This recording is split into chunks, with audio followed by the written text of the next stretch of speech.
गंदम का रेट इन्ना ज़्यादा नहीं होना चाहिए क्योंकि गरीब नूं अगर देखा जाए उनके वसाइल नूं देखा जाए तो उनके ते तरस आंदा है। गंदम की किल्लत पैदा जिहड़े करते हैं उन्होंने फड़िया नहीं जाता। अस्सलाम वालेकुम। सोना पंजाब दे नाल मैं हाँ अता मोइनुद्दीन। अज असीं मौजूद हाँ गंदम के खेत दे विच ते असीं किसानां नूं इहदे बारे पुछांगे कि क्या गौरमेंट ने जिहड़ा रेट मुख्तस किया है वो मुनासिब रेट है।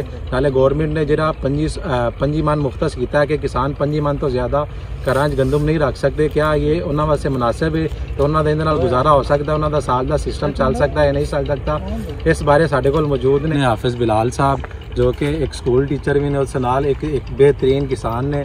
इन्हां दी फसल नहायत शानदार हुंदी है। इलाके जिन्हां दी फसल बहुत बेहतरीन ते मिसाली फसल हुंदी है।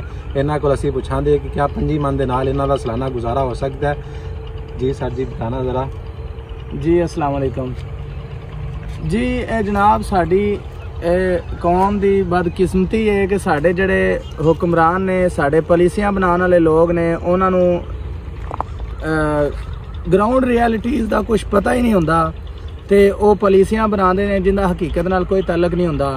साडी जिहड़ी गंदम दी साडा गंदम का जिहड़ा इस्तेमाल है वो सालाना 25 मन तो किते ज़्यादा है, क्योंकि असी जिहड़े मुजारे वगैरह अपने नाल काम करन वास्ते अपने डेरे ते बिठाए होंदे ने, उन्हां दा भी असी ख्याल करना होंदा है कि साल विच उन्हां नूं जदों भी गंदम की जरूरत पवे उन्हां ने साडे कोलों लैनी हुंदी है।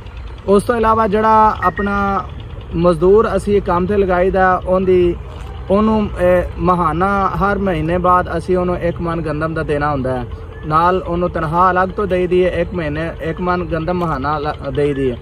उस तो इलावा साडा अपना घर का जिहड़ा सारा गंदम का इस्तेमाल है वो इस तो किते ज़्यादा हो जाता है। और इस तो इलावा साडे बुजुर्गों की ये बहुत अच्छी रीत चली आ रही है कि मेरे वालिद साहब और मैं अपने इर्द गिर्द अपने सारे खानदान वाले देखना वा कि वो कम अज़ कम 10-20 मन गंदम का इस वजह तो बचा के घर रख लेंदे ने कि किसी ज़रूरतमंद नूं किसी वक्त भी ज़रूरत पै सकती है। वो अगर साढ़े दरवाजे ते आए है गंदम लैन वास्ते तो उन्होंने खाली हाथ ना मोड़िया जाए, उन्होंने कम अज़ कम जिन्नी भी उनकी हेल्प हो सकती है की जाए, चाहे वो सानू पैसे दे जाए, चाहे उधार इस वादे ते गंदम लै जाए कि तुहानू जो मैं गंदम मेरे को होएगी तुहानू उनके बदले गंदम दे देंगा, या अगर सम टाइम ऐसा होंदा है कि उन्होंने गंदम दी असी दे देने तो उन्होंने को अगर कोई चीज़ नहीं होंदी तो उन्होंने को कुछ भी नहीं लईदा, वो नहीं देंदे तो उन्होंने अल्लाह वास्ते दे दी दी है। तो ये सारिया चीज़ों मद्देनज़र रखद्या होया इस तरह दी पॉलिसियां बनानियां चाहिए ने गौरमेंट नूं और पॉलिसी मेकरस नूं जिंदा हकीकत नाल भी कोई तल्लक होवे और उनकी वजह तो किसानां नूं कोई मुश्किलात का सामना ना होवे और किसानां दा गुजारा भी आराम नाल हो सके। क्या एक किसान जिंदी जरा 10 एकड़ फसल काश्त करता है गंदम की, क्या उनका किन्नी फसल दे नाल किन्नी गंदम दे नाल गुजारा हो सकता है? जरा 10 एकड़ किसान गंदम दी फसल की काश्त कर रहा है वो इनका मतलब है कि उनके कोल इन्ने लोग हर वक्त मौजूद होने चाहिए ने उनके खेतों च काम करने वास्ते, जेड़े उनके डेरे ते या उनके खेतों च बैठे होन, जेड़े कम अज़ कम 7-8 लोग या 10 लोग होने चाहिए ने जिन्होंने मजदूरी के वक्त मजदूरी ते लगा के उन्होंने मुआवजा दे के उन्होंने को काम करवाया जा सके। अगर उन्होंने काम साड़ा करना है तो फिर उन्होंने अपन सारिया ज़रूरतां भी साढ़े तो पूरियां करनियां ने। उन्होंने ज़रूरतां पैसे का और अनाज का जड़ा अहम शुमार होंदा है, तो वो अनाज उन्होंने अगर साढ़े कोलों नहीं होएगा, साढ़े कोल ही नहीं होएगा तो असीं उन्होंने कित्थों खिला सकांगे? क्या उन्होंने बच्चे भुखे मरनगे या वो किसी होर बंदे कोलों जिन्ना वो काम नहीं करते काम साड़ा करते हैं तो किसी होर कोलों जाके मंगणगे या वो की करेंगे, किस तरह गुजारा करेंगे? अक्सर औकात ऐसा होंदा है कि वो आखिरी महीने जो साल के आखिरी महीने होंदे ने जनवरी फरवरी मार्च अप्रैल मई इन्हां महीनों साढ़े कोलों उधार ते गंदम लैके इस्तेमाल कर लेंदे ने जी। जो असीं कटाई करांगे उनका जिहड़ा साडी गंदम सानू मिलेगी उनदे सानू तुहानू बदले दे देंगे। तो इस तरह जिहड़ा ना उन्हां दे मसाइल भी हल हो जांदे ने, साडा भी काम चलदा रहिंदा है। लेकिन इस चीज़ दा सुन के बड़ा अफसोस होया है कि इत्थे हर जगह ते ट्रालियां डकियां जा रही ने। मजदूर अगर कोई किसान घर गंदम लैके जा रहा है तो उनकी ट्राली डक ली जाती है, उन्होंने जब्त कर लिया जाता है। ये तो पूछा ही नहीं जाता कि तू कित्थे लैके जा रहा है, क्यों लैके जा रहा है। इस तरह दी पॉलिसियां जड़ियां बना के ते गौरमेंट जड़ी है या पॉलिसी मेकर जड़े ने ਉਹ ਕਰਪਸ਼ਨ ਕਰਨ ਵਾਲੇ ਲੋਕਾਂ ਨੂੰ ਇੱਕ ਜ਼ਿਆਦਾ ਮੌਕਾ ਫਰਾਹਮ ਕਰਦੇ ਨੇ ਜੀ, ਤੁਸੀਂ ਜ਼ਿਆਦਾ ਤੋਂ ਜ਼ਿਆਦਾ ਕਰਪਸ਼ਨ ਕਰੋ। ਉਹ ਪੈਸੇ ਲੈ ਕੇ ਜਾਂ ਕਿਸੇ ਨਾ ਕਿਸੇ ਤਰ੍ਹਾਂ ਕਰਪਸ਼ਨ ਕਰਕੇ ਉਹ ਜਿਹੜਾ ਉਹ ਉਹਨਾਂ ਨੂੰ ਘਰ ਵੀ ਲਿਜਾਣ ਦਿੰਦੇ ਨੇ, ਸਾਰਾ ਕੁਝ ਕਰਨ ਦਿੰਦੇ ਨੇ। ਤੇ ਇਹਨਾਂ ਚੀਜ਼ਾਂ ਤੇ ਅਗਰ ਕੋਈ ਪਾਲਿਸੀ ਬਣਾਈ ਜਾਏ, ਪਹਿਲੀ ਗੱਲ ਹੈ ਉਹਨੂੰ ਗਰਾਊਂਡ ਰਿਐਲਿਟੀ ਉਹਦੀ ਵੇਖੀ ਜਾਏ, ਹਕੀਕਤ ਵੇਖੀ ਜਾਏ ਕਿ ਹਕੀਕਤ ਨਾਲ ਇਹਦਾ ਕੋਈ ਤਾਲੁਕ ਹੈ ਜਾਂ ਨਹੀਂ, ਹਕੀਕੀ ਬੁਨਿਆਦਾਂ ਤੇ ਬਣਾਈ ਜਾਏ।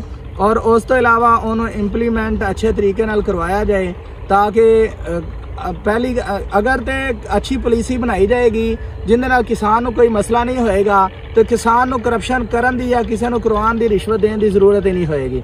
ਔਰ ਅਗਰ ਇਸ ਤਰ੍ਹਾਂ ਦੀਆਂ ਪਾਲਿਸੀਆਂ ਬਣਾਈਆਂ ਜਾਣਗੀਆਂ ਥੱਕੀਆਂ ਹੋਈਆਂ, ਜਿਸ ਤਰ੍ਹਾਂ ਕਿ ਇਹ 5 ਮਣ ਗੰਦਮ ਵਾਲੀ ਹੈ, ਤੇ ਫਿਰ ਕਿਸਾਨ ਨੂੰ ਮਜਬੂਰਨ ਕਿਤੇ ਨਾ ਕਿਤੇ ਪੈਸੇ ਦੇ ਕੇ ਜਾਂ ਰਿਸ਼ਵਤ ਦੇ ਕੇ ਆਪਣੇ ਘਰ ਦੇ ਗੁਜ਼ਾਰੇ ਵਾਸਤੇ, ਆਪਣੀ ਜ਼ਰੂਰਤ ਦੇ ਮੁਤਾਬਕ ਉਹਨੂੰ ਗੰਦਮ ਘਰ ਸੇਵ ਕਰਨ ਵਾਸਤੇ ਉਹਨੂੰ ਘਰ ਲੈ ਜਾਣੀ ਪਏਗੀ। ਇਹ ਛੋਟੇ ਕਿਸਾਨਾਂ ਨੂੰ ਇਸ ਤਰ੍ਹਾਂ ਦਬਾਅ ਨਾਲ ਕੋਈ ਮਸਲਾ ਹੱਲ ਨਹੀਂ ਹੋਏਗਾ, ਬਲਕਿ ਜਿਹੜੇ ਵੱਡੇ ਮਗਰਮੱਛ ਨੇ ਉਹਨਾਂ ਨੂੰ ਫੜਿਆ ਜਾਏ। ਜਿਵੇਂ ਕਿਸਾਨ ਅਗਰ 5 ਮਣ ਦੀ ਬਜਾਏ 100 ਮਣ ਗੰਦਮ ਘਰ ਸਟਾਕ ਕਰ ਲੈਂਦਾ ਹੈ ਤੇ ਉਹਦੇ ਨਾਲ ਗੰਦਮ ਦੀ ਜਿਹੜਾ ਨਾ ਉਹ ਕਿੱਲਤ ਨਹੀਂ ਪੈਦਾ ਹੋ ਸਕਦੀ। ਗੰਦਮ ਦੀ ਕਿੱਲਤ ਪੈਦਾ ਜਿਹੜੇ ਕਰਦੇ ਨੇ ਉਹਨਾਂ ਨੂੰ ਫੜਿਆ ਨਹੀਂ ਜਾਂਦਾ, ਉਹਨਾਂ ਕੋਲੋਂ ਜਿਹੜਾ ਉਹ ਮੰਥਲੀ ਲਈ ਜਾਂਦੀ ਹੈ ਔਰ ਉਹਨਾਂ ਨੂੰ ਛੱਡਿਆ ਜਾਂਦਾ ਹੈ।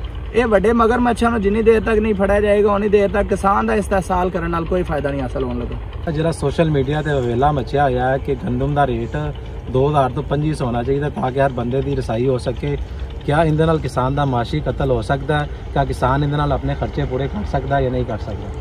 जी बिल्कुल, हकीकत नूं वेख्या जाए अगर ते गंदम दा रेट इन्ना ज़्यादा नहीं होना चाहिए, क्योंकि गरीब नूं अगर देखा जाए, उनके वसाइल नूं देखा जाए तो उनके ते तरस आंदा है।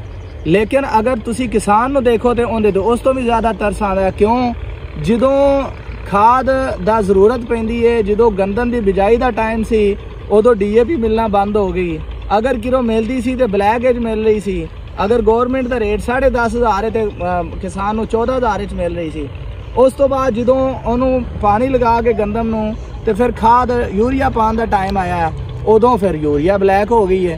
यूरिया ब्लैक हुई है तो वह पहले कितने मिलती पी सी 1700-1800 21-2200 मिलती वो 3000 भी कोई देंदा ही नहीं सी। जिथे भी जाईदा सी जड़े दुकानदार को जाके पुछीदा सी मैं जी खाद लैन आया, वो दुकान तो बाहर जवाब दे दिंदा सी, वो कहंदा सी जनाब खाद नहीं है। क्यों खाद नहीं है? क्योंकि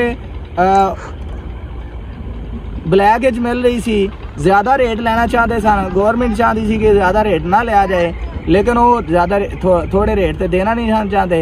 गवर्नमेंट चाहिए है कि अगर रेट थोड़ा रखना है, गरीबों का भी ख्याल करन लेकिन किसानों का भी करन। अगर रेट गंदम का थोड़ा रखना है तो रखन, लेकिन इनके बदले किसान नूं सहूलतां दित्तियां जान, जिंदे च कम अज़ कम अगर किसी का पानी गंदम नूं या मूंजी नूं लगदा है बिजली ते, बिजली वाली मोटर ते चला के लगाया जाता है तो बिजली फ्री दी जाए या सस्ती दी जाए, बगैर लोड शेडिंग तो दी जाए।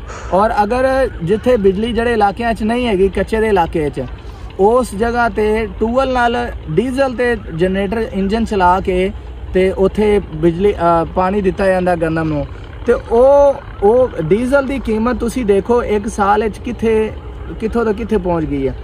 अगर इन्ना ज़्यादा दूसरिया चीज़ां जिहड़ियां किसान की जरूरत है वो महंगियां हो रही ने, तो तुसी गंदम का रेट अगर ज़्यादा नहीं करोगे तो किसान फिर यह चीज़ां बीजना छड्ड के उनका इंटरस्ट उनकी दिलचस्पी इन्हां चीज़ों तो ख़त्म हो जाएगी कि बचत तो वाही तो है कोई नहीं, तो फिर वाही करके करना भी की है, फिर वो दूसरिया चीज़ां ले जान लग पैणगे। इस वजह तो कम अज़ कम अगर गरीबां वास्ते रेट थोड़ा करना है तो किया जाए, लेकिन सहूलतां किसान नूं पूरियां दित्तियां जान।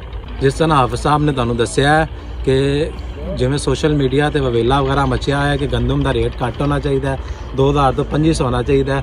अगर 2000 तो 2500 रेट हो जाता है तो इहदे नाल किसान का माशी कतल होंदा है, क्योंकि किसान दे इस फसल के बहुत ज़्यादा खर्चे होंदे ने तो किसान नूं तो प्रॉफिट बहुत कम होंदा है। अगर किसान नूं प्रॉफिट नहीं आईदा तो किसान नुकसान विच जाएगा। इस वजह तो किसान फसल अगां मजीद फसलां काश नहीं कर सकता तो साडे मुल्क दा गंदम दा बहरान जारी रहेगा। अगर किसान नूं तुसीं खुशहाल करना चाहते हो तो उन्नी फसलों का रेट अच्छा किया जाए ताकि किसान खुशहाल होवे तो साडा मुल्क भी खुशहाल होवे। इस दे नाल सानूं दिओ इजाज़त। अल्लाह हाफिज़।